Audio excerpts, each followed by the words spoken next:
Hey, this is David Miller with the Miller Group of Keller Williams Realty. I'm here to help you get real estate smart.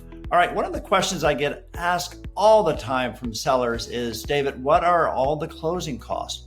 That's like the big unknown. Unless you do what we do every day, you only buy and sell a house maybe 3 or 4 times in your lifetime, you're not going to know what all the closing costs. So I'm going to pull up a closing statement for the state of Florida, for Orlando, so you can see exactly what that is. So I have took out a lot of things here, but let's start here. This is what's called an ALTA statement. This is an actual closing that we had here. So let's take a look at it here. This is only on the seller side, first of all. So you have your sales price of the property. We have $655. And then the first thing that's going to come out is if you owe a mortgage on it, if you have a lender that you're paying your mortgage to.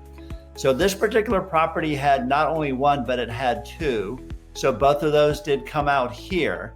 And then the other one is if you have any seller concessions. On this one here, I think it was provided to allow them to buy down their interest rate. So that's where you see the $12,000. Now you come into the next section here, which are the prorations and adjustments here. So the first one is a credit that is coming back to you because you had already paid for the amount and you're getting it back, because that means that the buyer doesn't have to pay it. So you're getting a credit for that. And then you have the property taxes. Now, when you sell a house in Florida, remember, when you pay your property taxes are paid in arrears. So you're going to be responsible for the taxes from January 1st until your close date. And so you just prorate it, and that's where it comes out right here. Now, this one happened to be a divorce here. So this was money that was going to one of the spouses per their divorce decree. And so this is the number that they were actually netting out of the sale. Typically, it's on the back end. So you have your title charges and escrow settlement fees. So the first one is title insurance. In the state of Florida, the title insurance is provided by the seller. So this is to ensure that you have good title, and that if there's ever any problems with title, it protects the buyer, that they can tap into that title insurance to really take care of any problems that might come up. Very seldom does that happen. The second one is the cost that the title company is charging you to be able to do this closing for you. This is to take the packet from the lender, putting all these documents together. This is one of just many documents, and to facilitate the closing. So that varies in price, $650 to $850. It really depends on the title company. On this particular one, it was $75. The other piece is the title search. So there's a cost for that. That's where they pull abstract of title to make sure that there's everybody is aware of all the liens that are on the properties. So that's only $85. Then you have the real estate commission. You got the listing side, and then you have the buyer side. And then you also have a transaction fee. That varies from different brokerages out there. Ours is $3.99. I've seen them go as high as $6.99, occasionally $2.99. So that's what that represents. Now the piece right here is the doc stamps. So this is the money that's going that is based on the sales price. There's 3 things that are based on the sales prices, so they're going to fluctuate.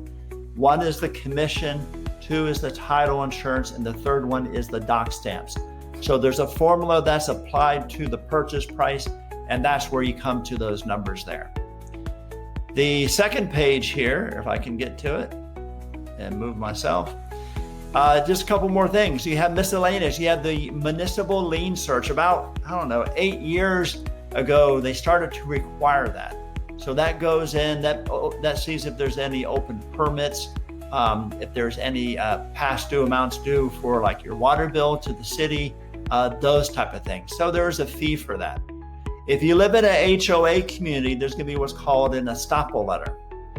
So what happens is that the title company will go to the HOA and they'll ask them to provide them what's called an estoppel letter. And that estoppel letter provides information on if you're paid up on your dues, if you have any fines that are past due that need to be covered. Everything is taken care of because they want to make sure when you're closed, when that buyer buys that house, There's no gotchas afterwards like, oh, by the way, the seller had a fine that they never paid. This is all going to be taken care of during the closing process.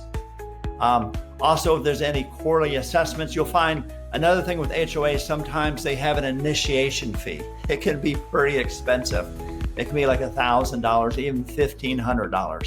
So you're not going to find that on the seller side, but you will find that on the buyer side, and I'll do that the next time here. And then the last piece here that they recently added is fraud protection fee of $40. So what you get is you get the subtotals, all right? And then you would have what's due to seller. Now this says $0, but if we go back to the first page, since this was a divorce, this is the amount that they were getting here. So these are all the fees that you're gonna find. There shouldn't be any surprises at the closing table. When you meet with a realtor to list your house, they should be able to provide you what's called a net sheet. And that net sheet should have all those numbers in there. It's gonna be estimated, but it should be pretty close. I know when I do it, I'm usually within $500 is what I say.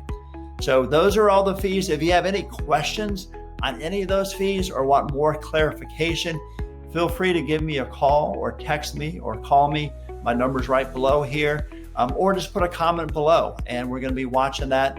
And of course, if you're watching this on YouTube, please subscribe and please share this with people that you care about that are in need of our services. And I hope that you are now real estate smart.